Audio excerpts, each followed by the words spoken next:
दोस्तों, एक लड़के को फांसी की सजा सुनाई जाती है। जेलर लड़के से पूछते हैं फांसी से पहले कि बताओ तुम्हारी अंतिम इच्छा क्या है।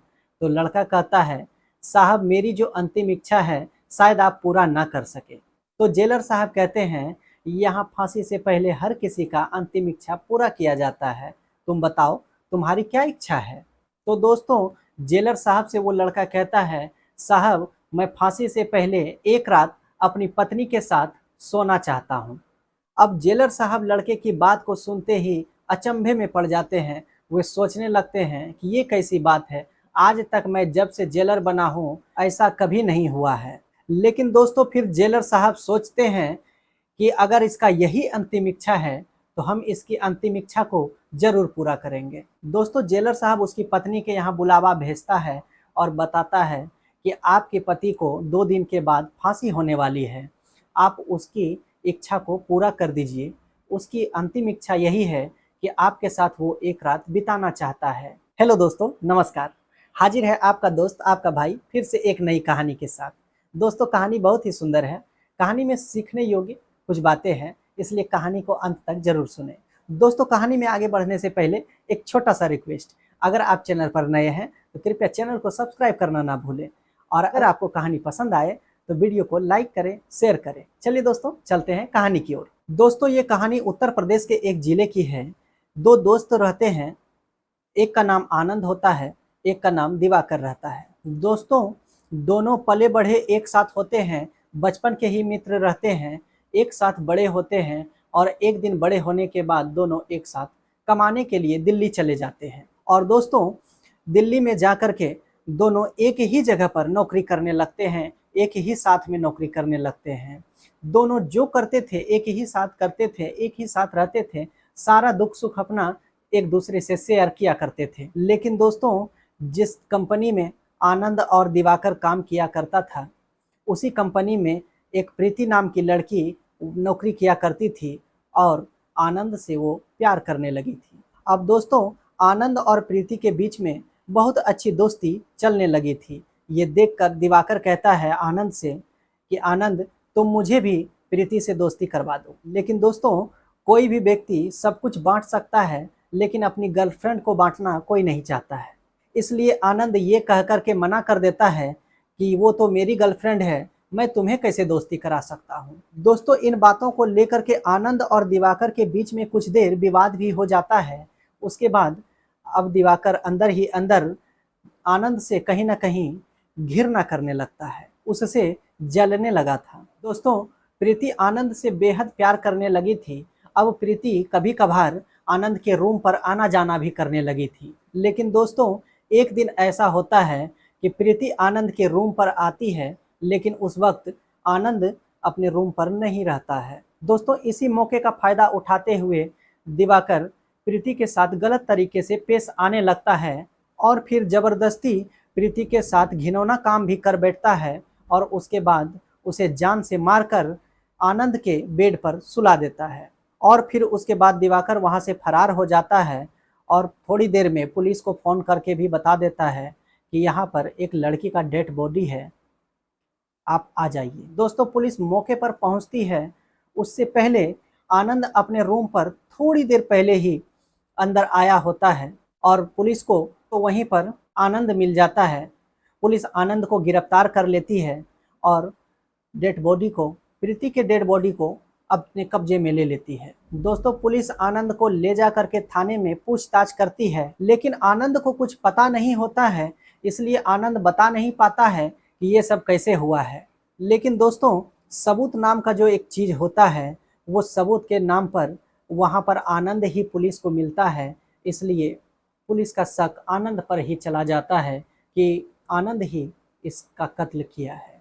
इसलिए कत्ल की धारा लगाते हुए पुलिस आनंद को जेल में डाल देती है। अब दोस्तों, इधर कुछ दिन के बाद प्रीति की पोस्टमार्टम रिपोर्ट आती है, जिसमें पता चलता है कि प्रीति के साथ बलात्कार हुआ है, उसे गला दबाकर मारा गया है। इतना जानने के बाद अब और भी ज़्यादा बात बढ़ जाती है और पुलिस सोचने लगती है इसे तो फांसी की सज़ा होनी चाहिए। और फिर दोस्तों, उसके बाद कोर्ट में केस चल रहा होता है। एक दिन जज साहब की ओर से आनंद को फांसी की सजा सुनाई जाती है। दोस्तों, फांसी की सजा होने से पहले जेलर साहब आनंद से पूछता है कि बताओ तुम्हारी अंतिम इच्छा क्या है। तो आनंद कहता है, मेरी अंतिम इच्छा शायद आप साहब पूरा ना कर सकें, इसलिए छोड़िए मैं अपनी अंतिम इच्छा क्या बताऊं। तो जेलर साहब कहता है कि यहाँ फांसी से पहले हर किसी की अंतिम इच्छा पूरी की जाती है, तुम बताओ तुम्हारी क्या इच्छा है। तभी आनंद कहता है कि साहब मैं फांसी से पहले अपनी पत्नी के साथ एक रात बिताना चाहता हूँ। दोस्तों, उसकी बातों को सुनते ही जेलर साहब अचंभे में पड़ जाते हैं कि मेरी 30 वर्ष की नौकरी में आज तक ऐसा नहीं हुआ है, तो आज कैसे हो सकता है। लेकिन कुछ सोचने के बाद जेलर साहब कहते हैं, अगर सबकी अंतिम इच्छा पूरी की जाती है तो इसकी भी अंतिम इच्छा जरूर पूरी की जाएगी।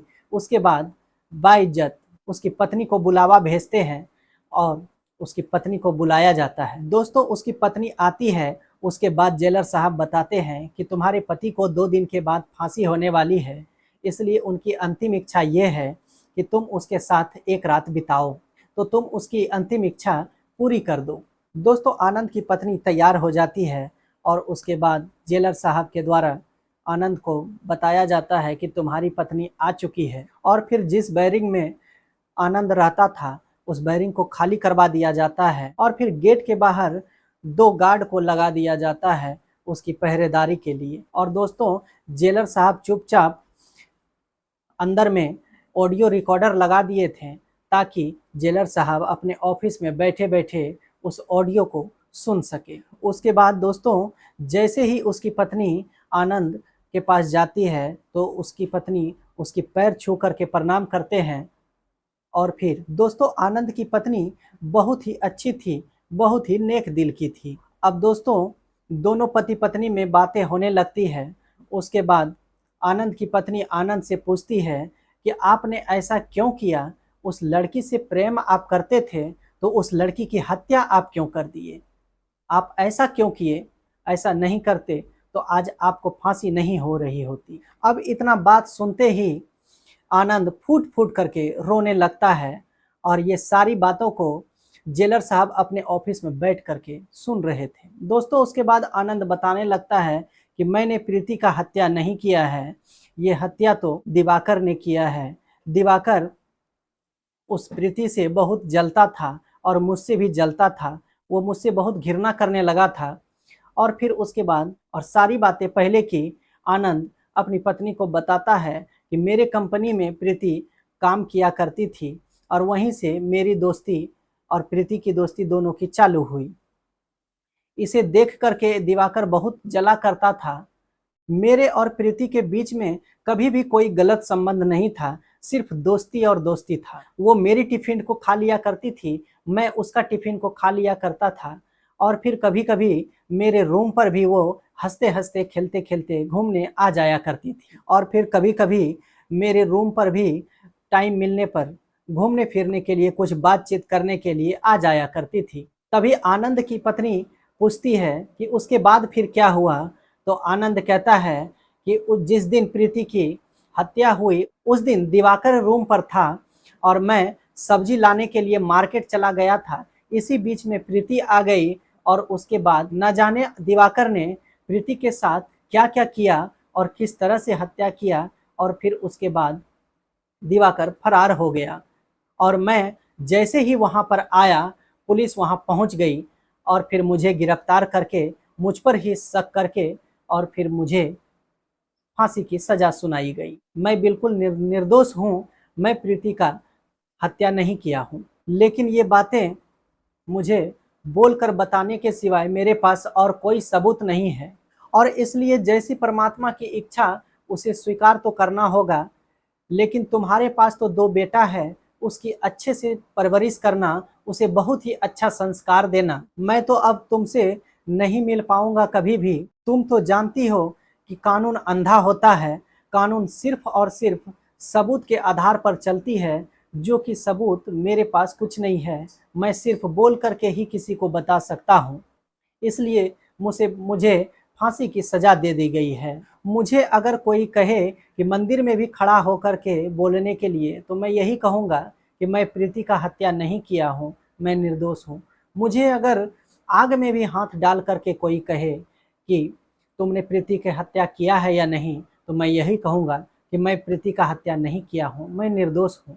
और फिर दोस्तों उसके बाद आनंद फूट फूट करके रोने लगता है, बेहद ज़ोर ज़ोर से रोने लगता है, उसकी आंसू थमने का नाम नहीं लेने लगता है। ये देख करके वहाँ जो 2 पहरेदार थे बाहर में, वो भी रोने लगते हैं, उनका भी आंसू निकल आता है। अब ऑफिस में बैठे हुए जेलर साहब जो इन सारी बातों का ऑडियो रिकॉर्डिंग सुन रहा होता है, ये सुनते सुनते जेलर साहब के भी आंखों में आंसू आ जाता है, वो भी रो देते हैं और सोचने लगते हैं कि ये तो एक निर्दोष को फांसी होने जा रही थी, सच में ये निर्दोष है। दोस्तों आनंद की पत्नी आनंद को अपने गले से लगाती है और उसे दिलासा दिलाती है कि कोई बात नहीं है, इस जन्म में ना सही, लेकिन मैं भगवान से ज़रूर मांगूंगी कि अगले जन्म में हम दोनों फिर से ज़रूर मिलेंगे। और फिर दोनों बहुत रोने लगते हैं एक दूसरे को गले लगा करके।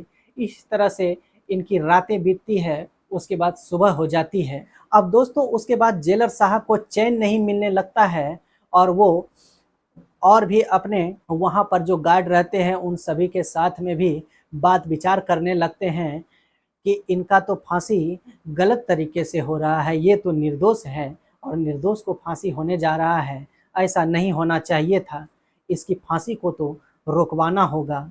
और उसके बाद दोस्तों जेलर साहब फिर से ये बात जज साहब तक पहुंचती है। जज साहब उसके बाद फिर से इसकी फांसी को रोक देते हैं और इस केस की सुनवाई करते हैं और फिर दिवाकर को बुलाकर सारी हकीकत पता करते हैं और फिर दिवाकर ही दोषी पाया जाता है। इसलिए जज साहब की ओर से आनंद को बाइज्जत बरी कर दिया जाता है और दिवाकर को फांसी की सजा दे दी जाती है। दोस्तों इसीलिए कहा जाता है कि कर भला तो हो भला, कर बुरा तो हो बुरा, और सत्य की विजय हमेशा होती है। तो दोस्तों ये थी हमारी आज की कहानी। आशा है आप सभी को पसंद आई होगी। आपका क्या कहना है इस कहानी के बारे में कमेंट के माध्यम से ज़रूर बताएं। मिलते हैं फिर एक नई कहानी के साथ, तब तक के लिए मुझे दीजिए इजाज़त।